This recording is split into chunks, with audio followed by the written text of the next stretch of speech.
Indonesia terancam terkena tarif baru dari Amerika Serikat.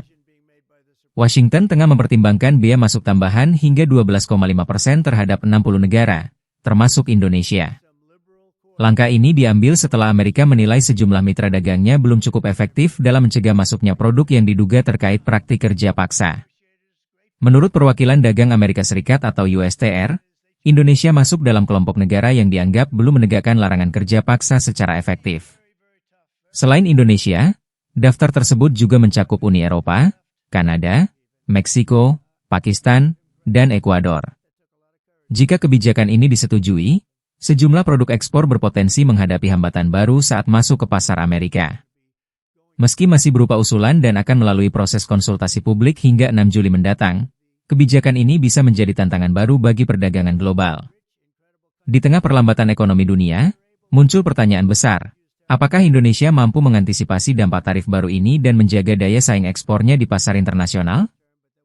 Lalu lintas maritim di Selat Hormuz berangsur normal. Sejumlah kapal mulai melintasi Selat Hormuz setelah Amerika Serikat mengumumkan pencabutan blokade Angkatan Laut terhadap Iran.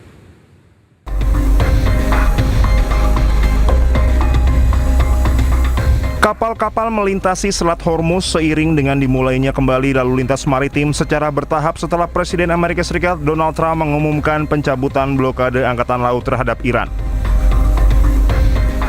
3 kapal berlabuh di jalur perairan strategis, sementara sebuah perahu cepat melintas di dekatnya.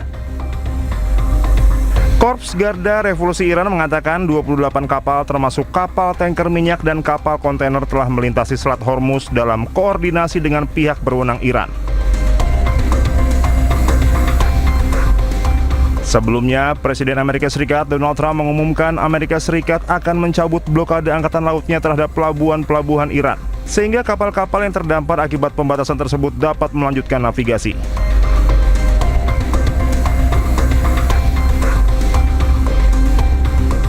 Sementara juru bicara Kementerian Luar Negeri Iran, Ismail Baghaei, mengatakan blokade tersebut ilegal sejak awal dan menekankan Iran akan menilai keputusan tersebut berdasarkan pelaksanaannya. Baghaei menyebut negosiasi dengan Amerika Serikat terus berlangsung namun belum ada kesepakatan akhir yang tercapai.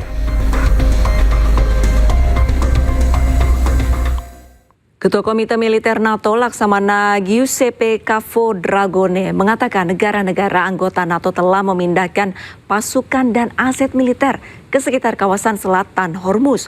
Hal ini dilakukan sebagai bagian dari langkah antisipatif jika ketegangan di Selat Hormuz meningkat.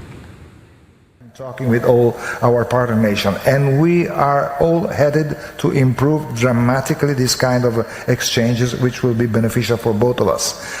Strait of Hormuz. Now we do have a coalition of the willing, which are allies, nations with partners, with like-minded nations that are getting ready, planning in case there will be the conditions to intervene there. I was in the Persian Gulf back in 1987. It is just to keep the Gulf open and to clear that from minds. It's a big issue, a good architecture, but I mean the coalition of the willing is working on that. NATO directly doesn't have a role right now, but NATO nation, they do have it. So I'm expecting, they are also relocating forces close to the area. So whenever the condition will be met, I think that they will be able to do their business. Teheran menggelar pameran yang menunjukkan kerusakan akibat serangan Amerika Serikat Israel. Selain bukti kerusakan, Iran juga tampilkan gambar anak-anak korban pemboman sekolah minap.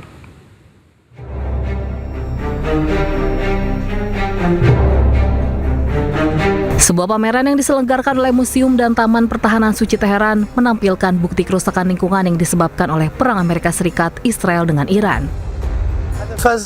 برگزاری مراسم که توسط اداره کل محیط زیست شهرداری تهران برگزار میشه این بود که آثار جنگ بر محیط زیست خصوصا شهر تهران و به یه نوعی بر کشور ایران رو نمایش بدیم. این آثار تخریبی عموماً و سبب شده که در واقع تخریب‌ها و آثار بدی بر محیط زیست کشور ایران و شهر تهران بگذاره. حالا این مدلش بر مثلا انبار نفت‌های تهران بود که وقتی مورد اصابت قرار گرفت آلودگی خیلی زیادی رو به هوا، آب و خاک منتشر کرد. Pameran ini dihadiri oleh beberapa duta besar dan perwakilan negara lain. Selain deretan panel surya yang rusak akibat perang dipamerkan, gambar anak-anak dari korban pemboman sekolah minap juga ditampilkan.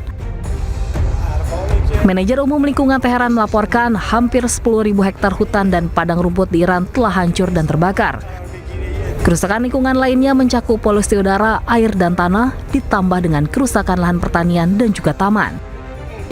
تخریب‌ها این آسیب‌ها به محیط زیست شامل آلودگی آب شده، شامل آلودگی خاک شده، شامل آلودگی هوا شده، شامل آلودگی صوتی شده، شامل آلودگی پرتوی شده، شامل آتش‌سوزی جنگل‌ها و از بین رفتن فضای سبزهای شهری شده، شامل تولید بسیار زیاد نخاله به عنوان یک نوعی از پسماند شده، شامل از بین رفتن اراضی کشاورزی و محصولات کشاورزی شده.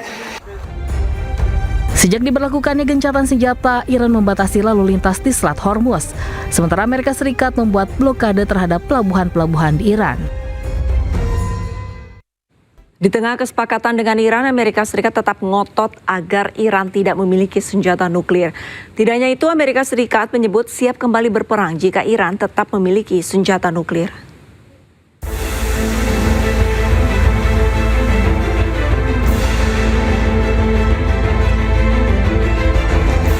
Amerika Serikat dan Iran terus bernegosiasi dalam kesepakatan damai selama gencatan senjata yang berlangsung 60 hari.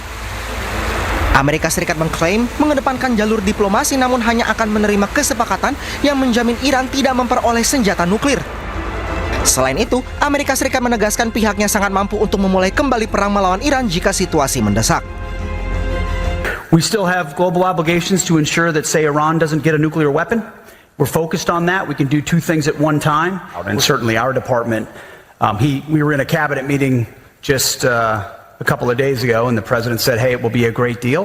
And if Iran doesn't want to make a great deal that ensures they don't get a nuclear weapon, our ability to recommence if necessary is, we are more than capable. Our stockpiles are more than suited for that, both there and around the globe, because of how we balance exquisite and more plentiful munitions. So we're in a very good place. Sementara itu, Iran dikabarkan setuju untuk menyerahkan uranium yang diperkaya ke China setelah berulang kali menolak. Iran setuju untuk mentransfer uranium yang diperkaya ke China dengan syarat tidak akan menyerahkannya ke Amerika Serikat. Media Al Arabiya juga melaporkan sejumlah poin yang berkaitan dengan program nuklir Iran telah diselesaikan. Iran juga telah menyetujui pemantauan internasional terhadap fasilitas nuklir untuk mencegah penonaktifannya. Padahal sebelumnya pemimpin tertinggi Iran Mojtaba Khamenei menolak uranium Iran yang telah diperkaya dikirim ke luar negeri. Khamenei dan para pemimpin Iran yakin penyerahan uranium hanya akan membuat Iran lebih rentan terhadap serangan Amerika Serikat dan Israel di masa depan.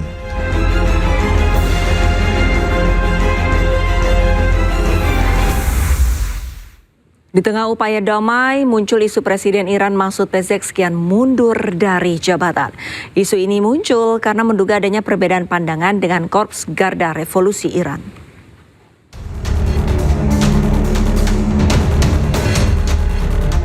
Presiden Iran Masoud Pezeshkian diisukan mengundurkan diri dari jabatannya. Spekulasi pengunduran diri Pezeshkian mencuat setelah sejumlah media asing melaporkan adanya surat yang dikirim ke pemimpin tertinggi Iran, Mojtaba Khamenei. Isu perpecahan Pezeshkian dengan Garda Revolusi Iran juga menguat karena perbedaan pandangan terkait negosiasi damai. Namun akhirnya Pezeshkian muncul dan membantah isu pengunduran dirinya. Pezeshkian menyebut isu pengunduran dirinya sangat tidak berdasar dan ia akan terus bekerja untuk Iran. آماده‌ایم برای هر گونه سختی، آماده‌ایم جانمون رو، زندگیمون رو در راه این انقلاب و مردم کشورمون فدا کنیم، ولی به هر حال این چیزیه که باید همه ماها با همدیگه کمک بکنیم و این راه رو بریم. اینو باید هم خودمون رو آماده کنیم، هم مردم عزیز ما باید نسبت به این قضیه آگاه باشن و کمک بکنن و این چیزیه که هم از صدا و سیما من انتظار دارم در حقیقت در بحث‌ها و تحلیل‌هایی که می‌کنن. یا تحلیلی هم از وضعیت داخل داشته باشیم که ما در چه وضعیتی هستیم و مردم چگونه باید با ما همراهی کنن. Pemerintah Iran menyebut berita palsu sengaja dihembuskan untuk menciptakan kericuhan dan perpecahan yang bisa menyebabkan kekalahan pada Iran di tengah konflik yang masih memanas.